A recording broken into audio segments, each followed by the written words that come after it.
Hello everybody, welcome back to my channel Risna TR or Risna Tiarika with me here Risna. So everybody, di video kali ini saya akan membuat video mengenai pertanyaan yang ada di salah satu video yang saya upload lalu di akun YouTube saya juga. So jadi pertanyaannya itu tentang apakah formulir ini diketik sendiri. Seperti itu kurang lebih ya pertanyaannya. Saya pribadi mengenai formulir untuk pendaftaran di IPB itu, formulir itu sebenarnya sudah ada di websitenya. Jadi kita tinggal download seperti itu. Dan kita nggak perlu banyak banyak melakukan pengetikan dan sebagainya. Kita hanya perlu mendownload, kemudian mengisi seperti itu. Jadi beberapa yang di-download itu berdasarkan pengalaman saya yang lalu. Ada pertama rekomendasi sebagai formulir C, kemudian ada yang namanya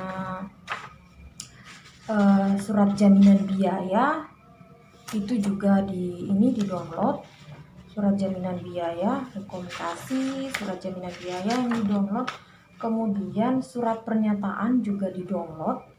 Surat pernyataan kita sebagai calon mahasiswa itu juga di-download kalau saya tidak salah. Kemudian apalagi, saya lihat dulu berkas saya ya saudara. Kemudian formulir pernyataan keabsahan dokumen juga di-download itu. Kemudian apalagi ini, dan untuk tambahan lainnya itu seperti ijazah dan transkrip, itu kan kita punya sendiri ya, jadi kita hanya perlu men-scan-nya itu. Jadi saya tunjukkan dulu ya beberapa dokumen yang di-download ini. Pertama itu seperti ini, surat pernyataan. Ini saya tunjuk ya, surat pernyataan. Ini aku belum nulis beberapa sih, ini surat pernyataan. Salah. Ini itu surat pernyataan kalau kita sudah keterima. Ini aku salah coba ya. Ini surat ini ada 3. Ini surat pernyataan keabsahan dokumen. Bisa dilihat di sini. Ini surat pernyataan keabsahan dokumen ini. Jadi kan ada beberapa ya yang perlu kita isi di sini, seperti nama. Jadi ini ditulis sendiri gitu. Jadi, ini bisa dilihat ya. Jadi bisa nggak terlalu kentara di kamera, tapi Anda bisa. Di sini ada nama, alamat, kemudian tanda tangan kita. Di sini perlu alma mater. Ini perlu alma mater untuk tanda tangan menyatakan keabsahan dokumen ini. Jadi yang perlu kita tambahkan, kita tulis tangan saja ya. Setelah kita download itu kan ini tulisan komputer, kemudian kita download itu kita hanya perlu tulis tangan, nggak perlu lagi kita ketik atau kita edit di komputer untuk menulisnya itu. Tapi sebenarnya kalau mau menulisnya di komputer juga tidak masalah sih, tapi mau menulis tangan juga is okay. Di rumah. Di sini ada nama, alamat, jalan, kemudian kelurahan, kemudian kecamatan, kabupaten, dan juga provinsi. Jadi di sana tinggal diisi nama saja untuk lebih praktisnya. Kemudian ditambahkan dengan tanda tangan di atas materai seperti itu.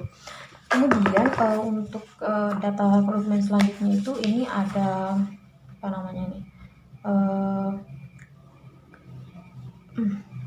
rekomendasi. Jadi juga rekomendasi seperti ini ya, jauh saja supaya tidak terlihat banyak ini, karena ada beberapa data diri yang harus disembunyikan di sini. Jadi saya menunjukkan jauh.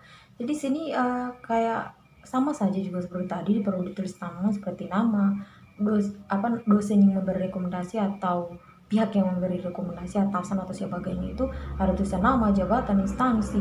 Kemudian juga direkomendasikan ada tulisan nama, jabatan, dan juga instansi. Di sana tinggal perlu ditulis tangan saja. Misalnya nama aku kan Risna, tinggal ditulis saja nama Risna di sana. Kemudian hubungan dengan dosen itu kemudian hubungan dengan dosen ya.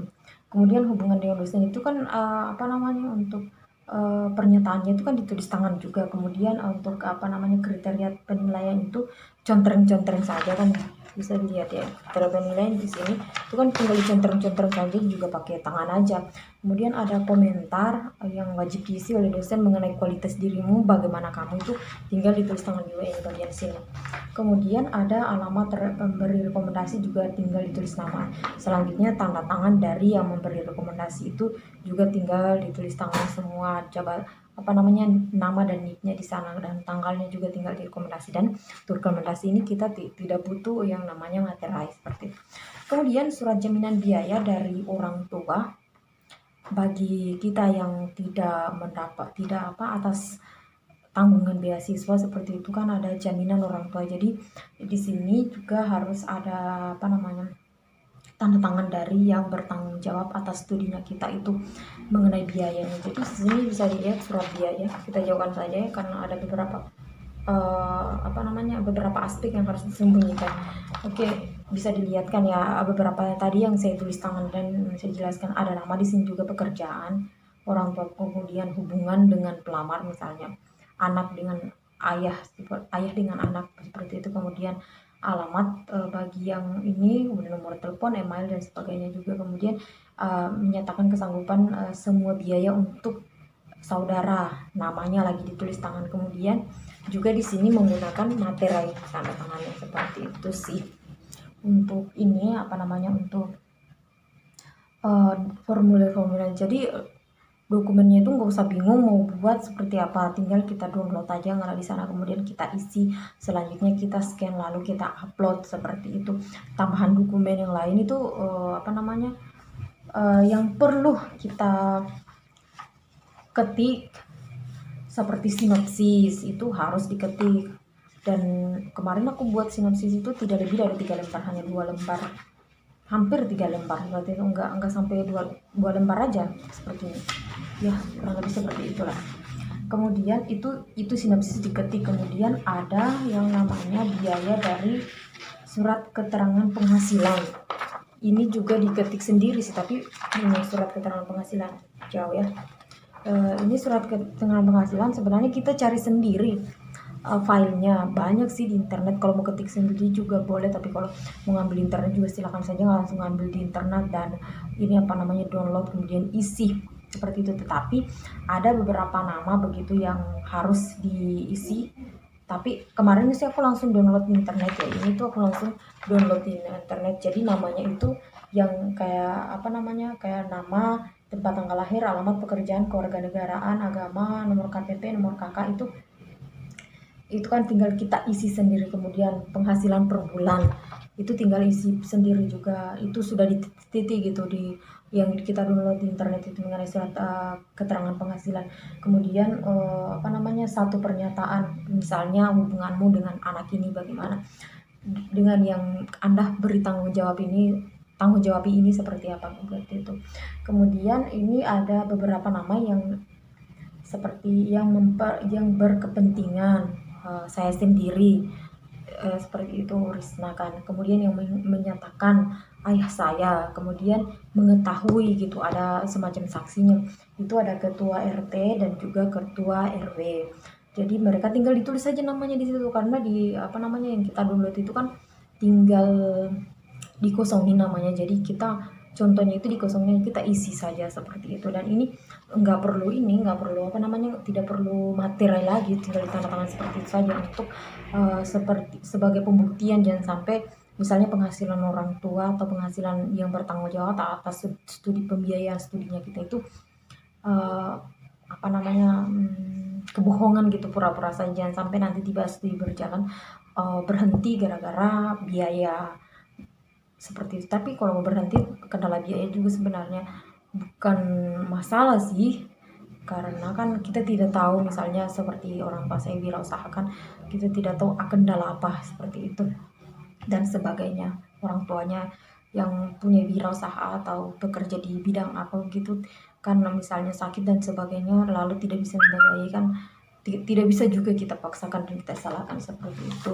Dan itulah, kita membutuhkan saksi gitu dari RT dan RW. Jadi cukup mudah sebenarnya untuk pencarian ini, untuk mencari kita harus jalan ke sana ke sini itu sebenarnya hanya masalah rekomendasi saja. Dengan ini diketahui kita hanya untuk menemui Pak RT Pak RW. Kalau untuk yang bertanggung jawab kan biasanya orang tua kita ya, jadi kita tinggal menemuinya saja di rumah seperti itu. Oke, everybody, saya rasa cukup ya mengenai ini pertanyaan, jawaban pertanyaan tentang apa namanya, itu di-download atau diketik sendiri. Mudah-mudahan juga apa namanya, bermanfaat untuk yang lain, bukan hanya yang bertanya. Yang saya yakin ini pasti banyak juga yang bertanya di antara teman-teman sekalian yang punya apa namanya, punya